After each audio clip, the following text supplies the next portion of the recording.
Welcome back to the Boys and Bolos TV Ooh, not podcast. podcast. TV Slash podcast. TV podcast. It's an interesting way we're doing things these days. Podcast V. Yeah. Well, we're down here in the barbershop studio in all the pixels and In all its audio. splendor. I guess. I need to try to look in the camera tonight. You're like, hello, people at home. Welcome. Welcome to the The place. place that we sit. This is where the the basement. audio would come in, and it's Oh, like some music or something. yeah. I think I'm gonna get a little sound effects board. I could probably Yes. press stuff on my computer. I could program the H key to do hi. And then one is Unai Emery. It's good evening. Good evening. Oh, that's a really good idea. That's We gotta start writing these things down. Ooh, we should actually have I feel like we could put Diego on this, and he'd mix us up a really fun intro track that we can start to put in, where it's welcome to the Boys and Bolos. Bienvenidos. It's good evening. Yeah, that'd be really good. And we could just press a button, and I wouldn't even have to do any of this crap. Oh, yeah, we wouldn't have to make any We'd sounds. just jump right into the show. You know that saying, not your circus, not your clowns or something? It would kind of be like that, but it's still our circus. Circus Smirkus.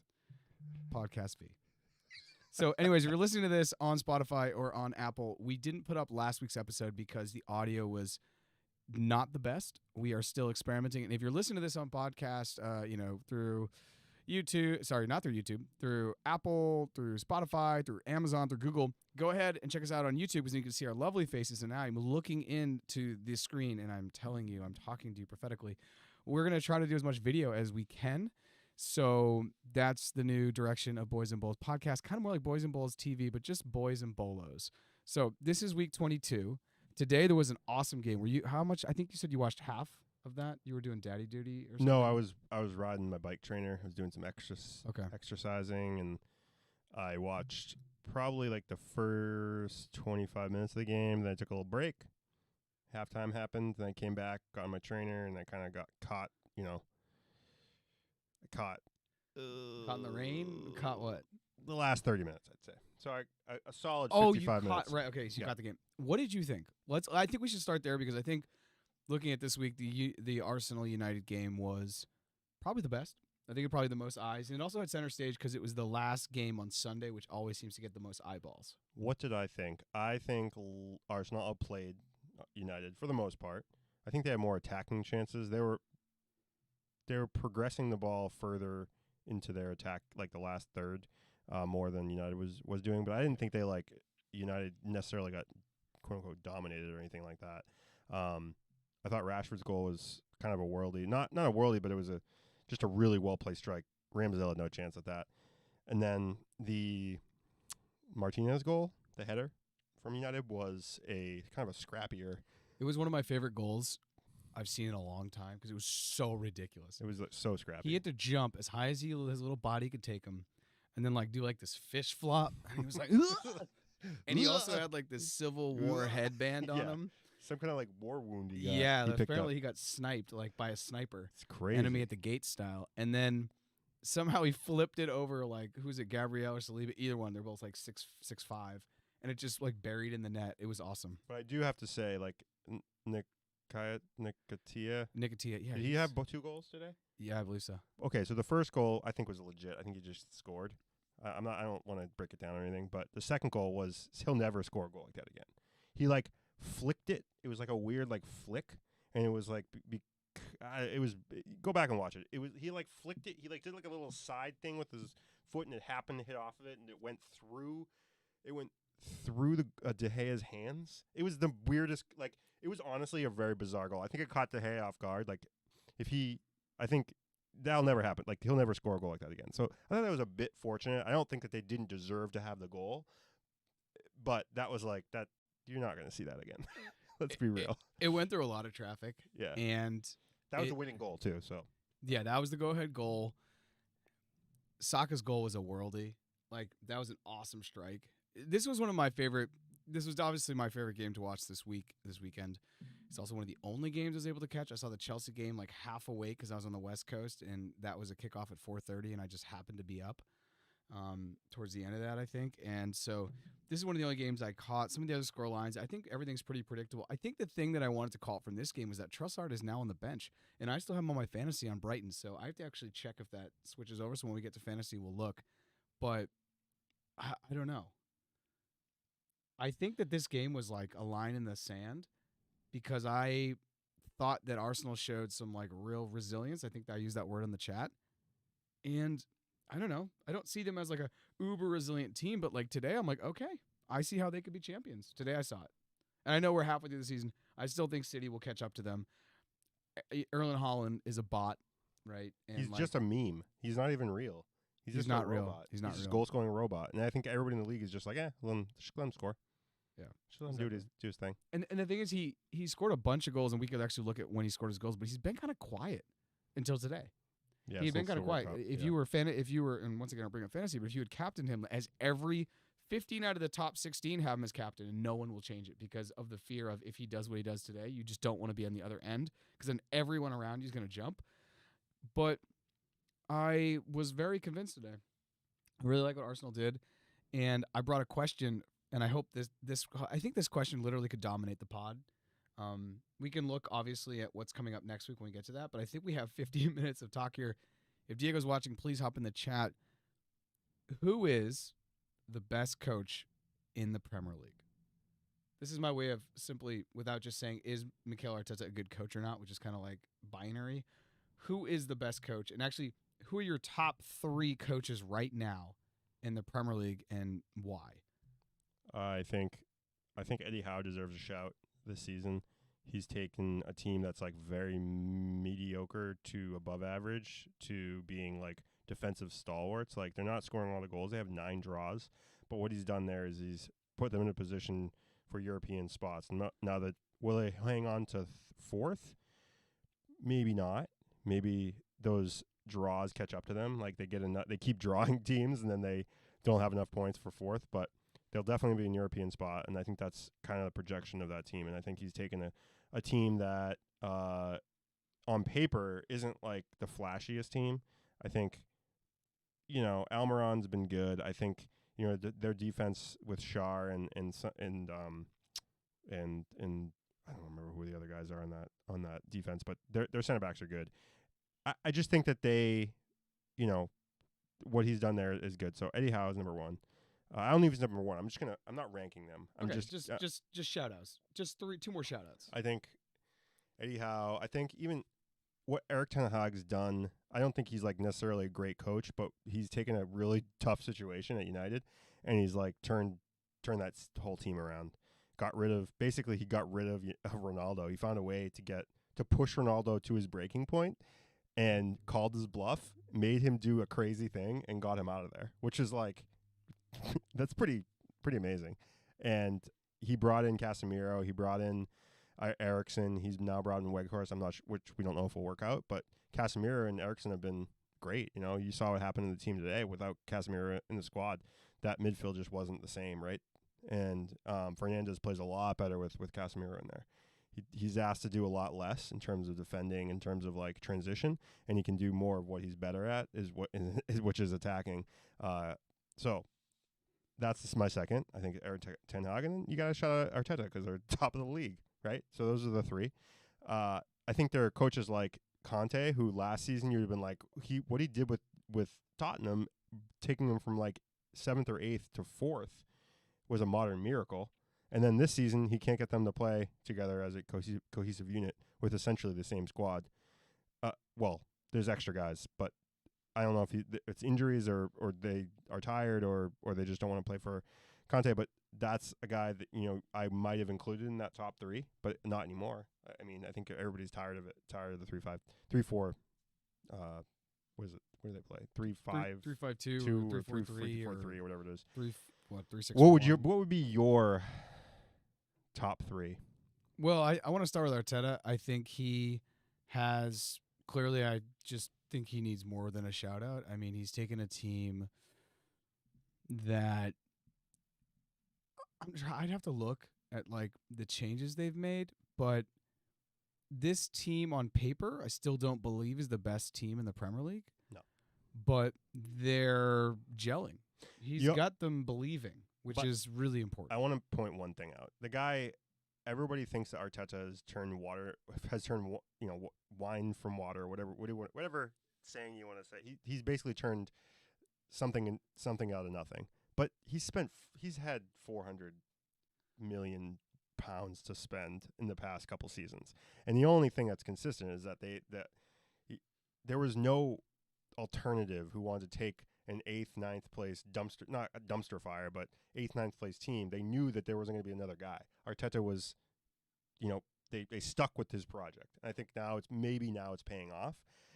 I also think that team has been blessed with no injuries. Like blessed. Like they're being like showered from heaven with no injuries. Like they've look at Liverpool, look at Chelsea, look at Spurs, look at even United, and there's just injuries down the list. They've had zero besides Jesus, and I would argue that Jesus may have been holding them back.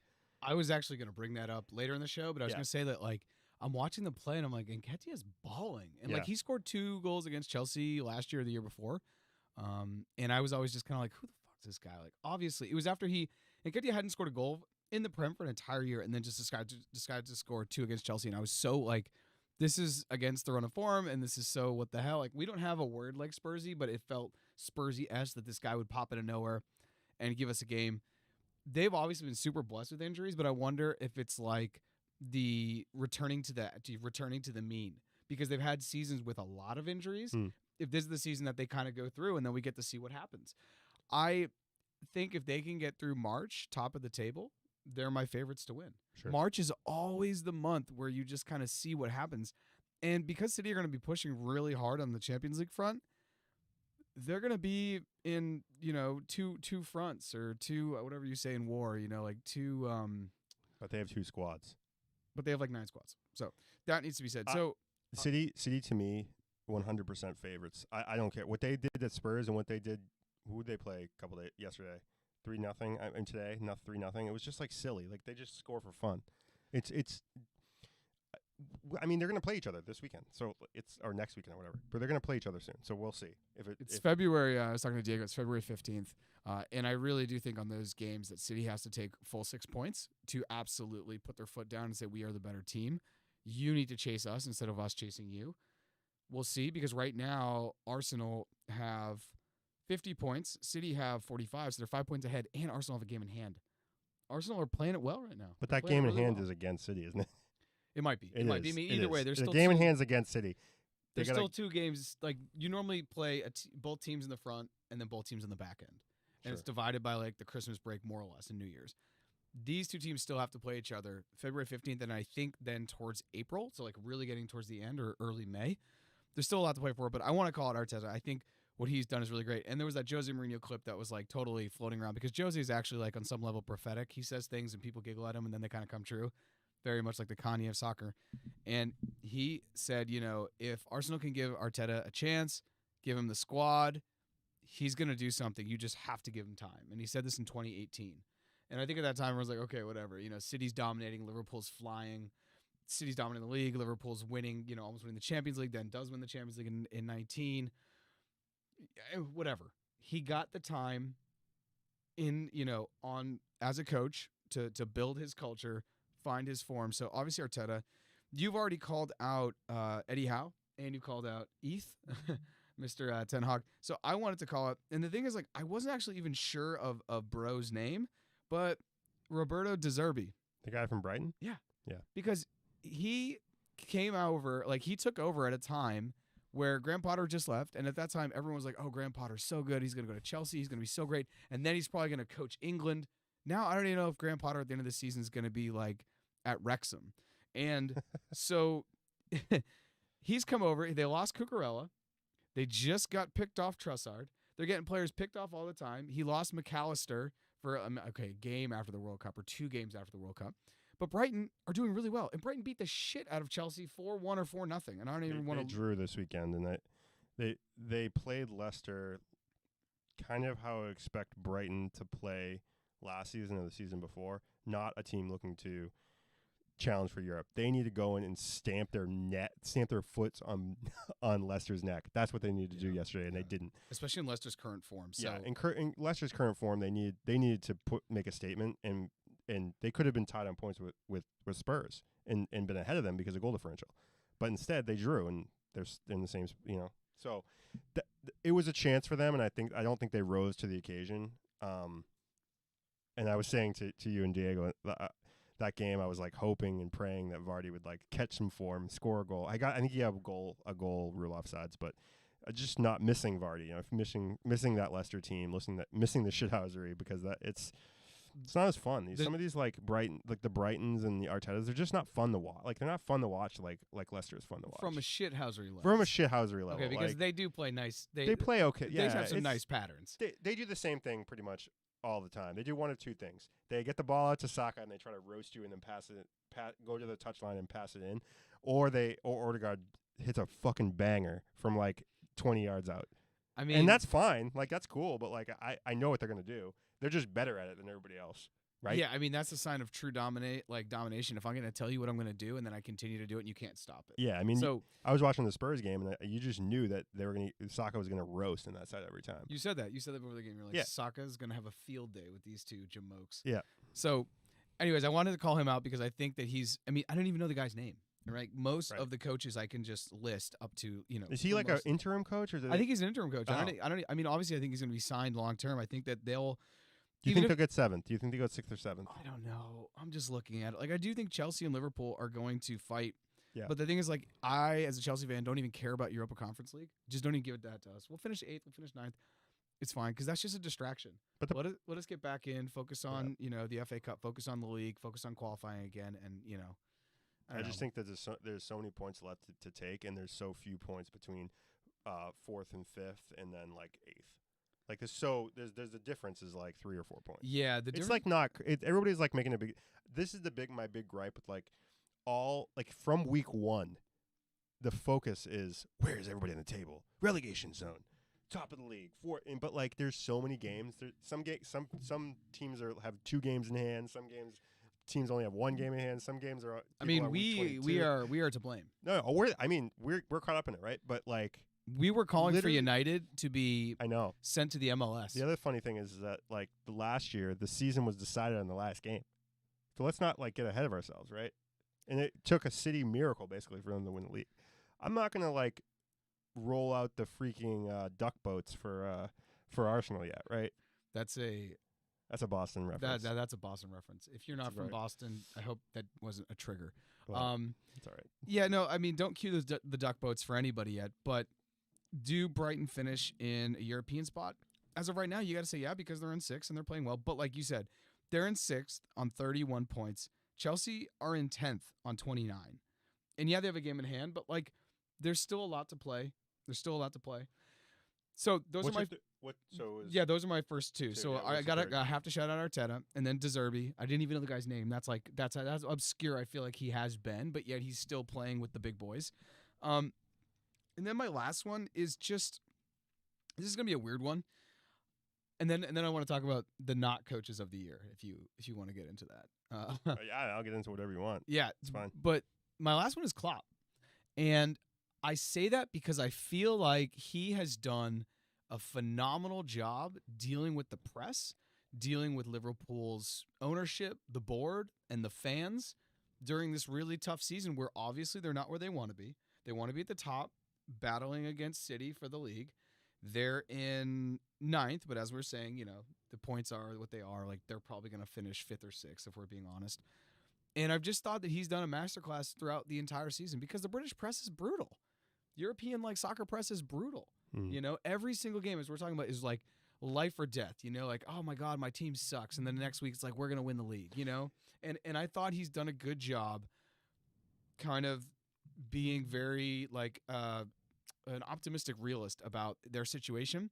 And I think he's also potentially aware that this is his 7th season and it's his fucking curse. And this is what downfall happened at Borussia. He just fell off. He took Borussia to the final in 2013 of the Champions League.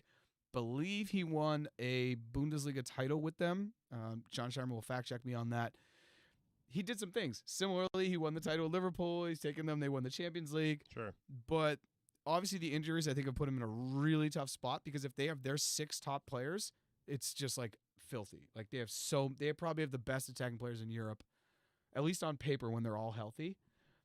They gambled with Nunez as a Mane replacement, and he's not. They also, I think it has to be somewhat on Klopp to not actually bring in able midfielders to transition the ball and hold the ball, because Henderson and freaking Fabinho are not the answer, and they're older. And Milner cannot play every position on the field. He cannot play right back. He's not a Trent Alexander-Arnold replacement, and then you have to also put some blame on him for for not having or not getting Trent to actually play defense. Is that not in his DNA? Is it not in his skill set? Is that Klopp's problem though? I think it is partly Klopp's problem, because I feel like this is a carrot and a stick thing. This right? is you know Klopp's, what I mean? Like, Klopp has to take some responsibility of not having the players that if he's really with the management of that club, if he's calling the shots when it comes to transfers, he should have brought a midfielder in, right? He should have pushed for a good midfielder, like a McAllister or like a Betancourt type of guy. Except he's got Henderson. They're liabilities. They don't move the ball. They lose the ball, right? And so I don't think Klopp's done a bad job. I don't think Klopp deserves all the fault. But I don't think he's one of the best coaches. You know what I mean? Like, you know what I mean? He's not doing the best job right now. No. I don't think he is, but I think with what he has currently and the injuries he has, I think he's doing okay. I also just don't know, and I'm not super tied into Liverpool's back end, but I don't know how much he was pushing for transfer money that maybe he didn't get, because when you look at their midfield, it feels super strange. When you look at like their players, because you have Fabinho, who I think should always be starting. Thiago, I always thought was a really weird buy. He was coming over from Bayern, and before that he had been Barcelona, and he'd never really played at the speed. So then to come in the Premier League, it's like you want to be like a Fabregas. You want to start in the Prem at 16 and 17, and then finish out, go through Barcelona, and then he played in Chelsea. I guess he did play in Chelsea, but he didn't finish at Chelsea. It just felt weird for Thiago, who's like, I don't know, 31, 32, to come over and play in the midfield. He seems like an older player. James Milner, we just talked about him, utility player. Naby Keita, who can just not stay healthy. Jordan Henderson, who I think is actually a really solid player, but when you play against a speedier midfield, you're going to get roasted. Yeah, he's not. And Odegaard has shown that. Alex Oxlade-Chamberlain, I mean, the guy's career kind of peaked 7 or 8 years ago on Arsenal, and he's just kind of been hanging around. Curtis Jones, I think is really good. I think he's still young. Harvey Elliott, banger, scored a banger the other day. I think he's the future. Fabio Carvalho hasn't really played, and Arthur has not played at all. I don't even know why they bought him. So it feels like an island of misfit toys for Liverpool, and I just wanted to call it Klopp because I felt like I've been listening to a couple of interviews he's been doing, and I just feel like he's been navigating his shittiness really, really well. Yeah, I mean, they need to go sign Bellingham. That's it. You think they're gonna do it over Real Madrid though? That's who they need to sign. I didn't say it's gonna happen because it's gonna be like crazy money. Yeah. But that's like Steven Gerrard, not Gerrard. Is it Gerrard? Steve Gerrard. Gerrard came out and said that's who they need to sign. There's been, Liverpool guys have come out and been like, go get Bellingham. Just go buy the quality. Just go get the quality. Bring the young guy in. He has speed. He can win the ball. He can score. He can pass. He can hold he can do it all. Like, just get the guy. Just go get the guy. He would be, and dare I say this, even more dynamic than Odegaard, because I think he's just more of a natural threat to score from the midfield. Odegaard still feels to me more of like a playmaking 10 rather than like a goal scoring 10, which I think more is like Kevin De Bruyne. Kevin De Bruyne will fire from far out and like cause serious issues if you give him time. So anyway, the worst coaches, and I'll start here. I think Diego, when we first started and said, hey, what about the best coaches? Diego said Tuchel, obviously, as a troll, but I also think that, I don't think Tuchel should have been fired, and I just think that that's super fresh in Chelsea players. Probably Chelsea players, Chelsea fans, Chelsea club, the whole brand. It's very much like a joke on the internet, bring Tuchel back. Like, it's kind of like, okay, that's not going to happen, but we can wish. The coach that I actually really want to harp on, and this is probably not fair because I think that he has a pile of poop on his roster, but I saw this stat the other day, and it was the best picture ever on the internet. But Frank Lampard has 35 points from 38 matches with Everton. So he is averaging under a point a match. Now, at Pep and Klopp's like height, they're like 2.3, 2.4. Like, it's freakish, obviously. But under a point a match, that's relegation. That's how you get to relegation. Because in order to not be relegated, the magic number they say is 40. If you clear 40 points out of 38 game season, then you don't get relegated. But that implies that you're scoring at least 1 point per game. And he's under that right now. So Everton are trending towards relegation. And if it weren't for Richarlison last year, I think they're relegated. So I think Frank's having a day. And Brendan Rodgers. I just don't know how long. What is happening? How long do you make the leash? How long does the leash go? There's nobody. He was a prime guy. Like, when he was at Liverpool, class. They should have won the league if it's not for a slip. Literally. 2014 or 2015, Demba Ba steals the ball from Jarrett. He slips. Chelsea go on, score. Liverpool gets screwed. Liverpool tied Crystal Palace. Like, Liverpool should have won the league that year, under Brendan Rodgers. Brendan Rodgers, I do believe, is a quality coach. And I think, also behind the scenes, he must be doing the Lord's work because he still has a job. Like, is he, like, taking out the trash? Like, I don't understand. Like, he's doing dishes? It's a financial fair play thing. Okay. They can't balance. They got to balance the books. They had to get rid of some players. They can't buy players. I think, that club is trending to relegation. Trending. And that's crazy because they won the league like 6 years ago. Was it 6 years ago? 2015, 16? When did they win the league? Yeah. Oh, I'm sorry. Yes. So, I agree with you. I think those are the two. Glaring. The only other one, and I know you're ready to pigpile on this when I serve it up hot. Yeah. Mr. Moyes. He's the other one. Because West Ham is down in it, and I mean, I think they won, though, at least. They won, but obviously they were playing Everton.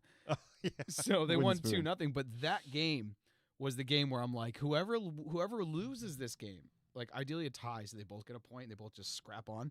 Whoever loses this game outright is going to get relegated. That's what I said to myself. Like, one of these big clubs, these big name clubs that have been in the Prem most of the years I've been watching, actually all of the years, I believe, I think Everton's getting relegated. If I could put money on it, I would. I mean, too. They are. Well, I think they should have got relegated last season. It would have been better for them. It would have been better if they just ripped the Band-Aid off. With 20 games played, and they're on 15 points. Southampton's also cooked. They're cooked. I don't see a way out. But also, I don't know.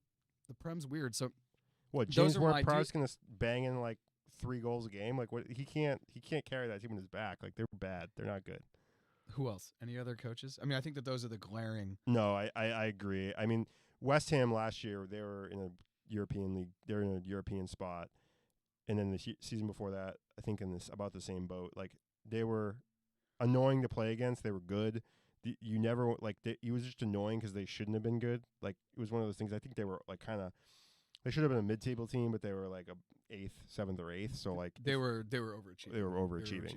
And so like to see them go from overachieving to relegation, flirting with relegation is it's tough. It's jarring. It's hard to watch. It's hard to watch. Diego shouts out in the comments. He said Jude obviously playing in the 10 with Jota, Diaz, and Salah in front is deadly, and I couldn't agree more. If those guys can stay healthy, agree. If those guys can stay healthy. And who else do they got? They still got Nunez, Bobby Firmino, and Gakpo, who, once again, I'm still not convinced. You can't have Gakpo leading the line. That's the problem. He's not that. I feel like Gakpo's a really quiet guy. He's not that guy. He's not your number 9.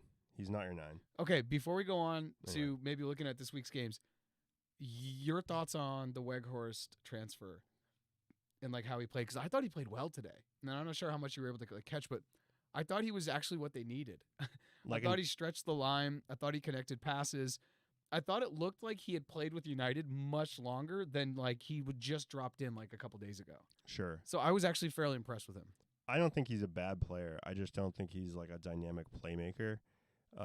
He's not going to get you over the line. He's not going to, but he's not a liability, but he's also a 9. So it's like so what I think United are trying to feel out is what a number 9 like Weghorst can impact their team and how it works. Because you know what they're going to do. They're going to go in hard for Kane next season. United? Yeah. Yeah, you said this, and I think Originally, And so, my, and that works, and that's like Kane does what Weghorst did today, but way better. yeah, but Like, he'll way better. Yeah, his Like, his because he fo- drops deep and plays as can play as a false 9 or a 10, like as a 10 almost, and he can distribute so That's what I well. was gonna say. His ability to pick up passes, other than Bruno Fernandes and De Bruyne, I'm thinking other players. Like he's good. Yeah, I mean Weghorst is a big target. I think what United's style of play though isn't to get the ball to the wingers and play into the box to a big target. Their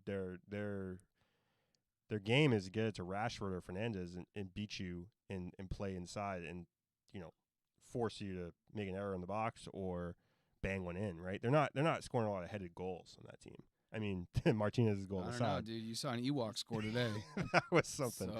But yeah, no, I don't have a problem with Weghorst. I don't think he's like the best player. I think it's a weird, at first I thought it was a strange signing, but now in the context of like Kane, in the context of like Rashford and Fernandes and what they're trying to do there, maybe that is what they are going for. Well, the thing for me with the Weghorst signing, and I think, and I have two questions. One about the coaches, and then this is my Weghorst signing question for you. Does Weghorst get? Diego says he's just a big target.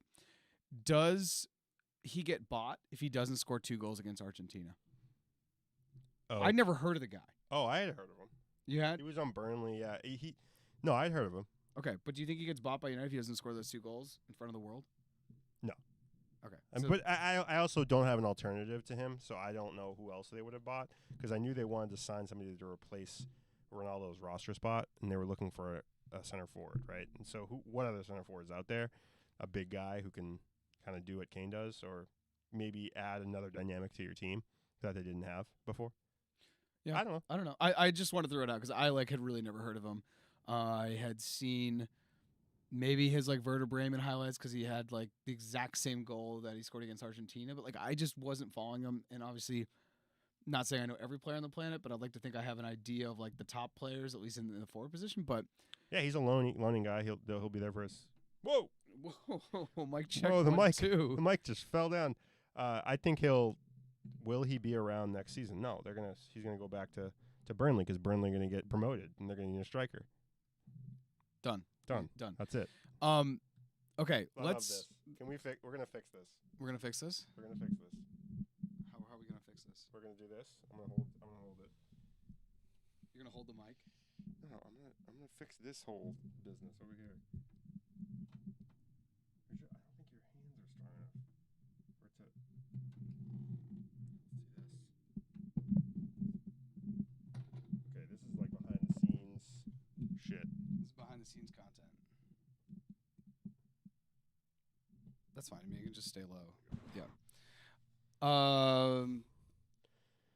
What was I going to say? Okay, where were we? So let's look at this week coming up.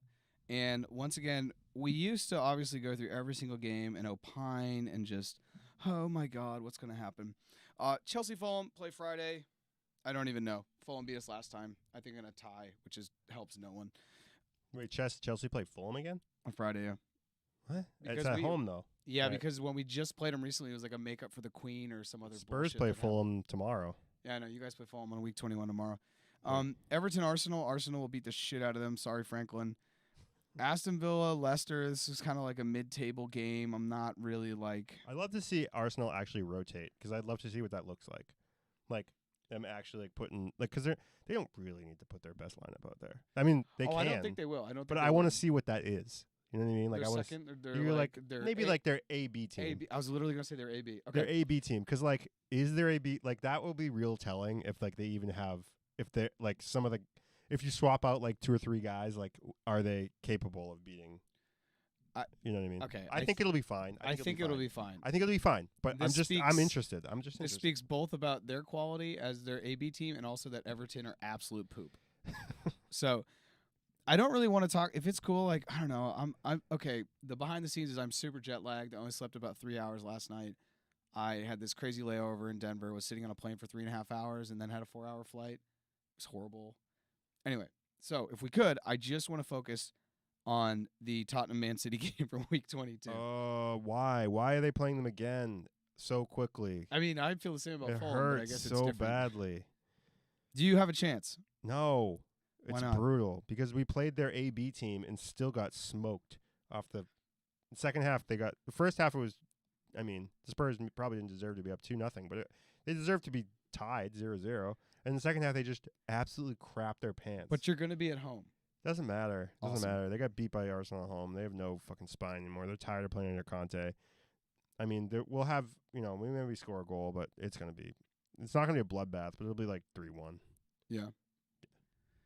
It's fine. I don't know. It doesn't, I mean, it is what it is. doesn't Like, chat if you my lose, ass. if It's you fine. like when they look at and they do the predicted points for each team, Tottenham are looking at that and saying we're going to take max 1 point in each game, right? So Right. losing both is kind of built into the algorithm, if you will. Yeah, it's just tough because I think Spurs had like a really tough. I mean, January is a tough month for Spurs. They're going to come out of it not in a good place, but that's okay. If they can bring in a player or two, they love to loan to buy, so that's not going to work. But Chelsea's spending like buku bucks, but Spurs can't bring in one like wing back. I don't know. It's all right. I don't think it's going to go well. Is there any other game you want to look at? Honestly, week 22 is kind of like me. I just don't. It's I just mean, who are not. United playing? United are playing Crystal Palace. Oh God. I mean, it's just kind of like me. Brighton, Bournemouth, me. Wolves, Liverpool, me. Newcastle, West Ham. Newcastle will beat West Ham. Like there's nothing here that like Brentford's gonna beat Southampton. There's nothing that like I look at this and I'm like, ooh, I feel like there's a debate to be had. All these games seem fairly simple. Honestly, maybe the one that doesn't is just Chelsea and Fulham, because Chelsea should probably beat Fulham, but Fulham will probably beat Chelsea. Here's or tie. Here's the deal. It's gonna be a lot of draws. It just looks like a big draw I think week. yeah, if you're looking for parlays, lots of draws. Lots of draws. It's so brutal. Like all these teams, like even Liverpool, Wolves, probably a draw. Crystal Palace, United. Crystal Palace just loves stacking bodies. Draw. Bournemouth, Brighton, probably a draw. I mean, Bournemouth have been playing well, and Brighton they're just like whatever. And Bournemouth really needs some points. Yeah. They're on the bottom. They're being competitive, but they're still pretty close. So the other thing I realized, Draws. Every one of these games looks like a draw except for Arsenal. you know what? If Everton. you're gonna put a $1 parlay, just put them all draws Draw, except except for for the City Tottenham. Yeah, City, Tottenham, and Everton, Arsenal. Exactly. Arsenal exactly. win. Ooh, that's really good. Diego, if you hear this, go ahead. Do 8 draws and then Arsenal City money line. That's dangerous. So the other thing about this is these games are going to be played on Friday, the February 3rd, Saturday, February 4th, and then Sunday, February 5th. So that means that next week is an off week either for EFL, FA, or international. And I'm really just not sure what the break is. I haven't looked. So It's probably we're going to FA. be off for a week, essentially. It's probably FA. Okay. Yeah. You wanna hop into fantasy? And like I said, the crazy thing about fantasy is that I was going through, I was like, okay, who didn't put Holland as their captain? Like savagery, they're gonna be out on points. And I still need to also change my name from Tuchel for school, but I guess that's just a He vibe. could get back into the league, and then you'd be first full circle. Well, yeah, it will be full karma. The Mitch is still in first. Oh no, actually, Mitch hopped up to first. Will Hayden's in second. Oz is in third. Rafi Mahmoud's in fourth. Claire is in fifth, and she's killing it. Nick is in sixth. I'm in seventh. Diego's in eighth. Mac has dropped all the way to ninth. Come on, Mac. Riggs has dropped. Arthur Riggs, prodigal son. Big Tottenham boy, all the way to 10th. Jamie Becker, 2 goals, 1 cup. Amazing reference to old school YouTube for all those out there. Yuck. Kane from the lane. Jeff Elie, Dropped to who 12th. retired from. So Jeff retired from fantasy this week, but maybe he'll be back next week if he has a good week. I mean, I'm doing okay. Better than the average. You scored 69, which is super nice. Dude, Molly is dropped all the way down to 15th with Totter. Was it Totter Tottenham? Tater Tottenham. Tater Tottenham. God, if only I could read this thing at an angle. Yeah, she's still got Mitrovic though, and I think that like he could have some fun tomorrow against the old Spursy Worsies. So we'll Maybe. see. We'll see. Anything else for the people at home? No. That's it. No, it's been depressing for me. I've kind of given up on this season. Premier League, fantasy, Everything. everything. Not everything, but like You're gonna go on a spiritual sabbatical? I'm not going to be buying a lot of Spurs gear. And not too, I'm not going to. You already have a lot of Spurs. Yeah, gear. this year I'm cutting back. I'm cutting it back. You're abstaining. Yeah, abstinence. I don't like their philosophy. I don't love their business Their plan. philosophy. Yeah, love I'm it. not going to invest in their business plan. I think that's it. So we're going to take next week off probably because there's no games, but we'll be on the week after. We'll see you then. We'll see everyone on the February 5th. 8:45 p.m. Eastern Time on YouTube if you want to watch us live. And we're going to start doing lives every Sunday. So stay tuned. Ciao. Ciao.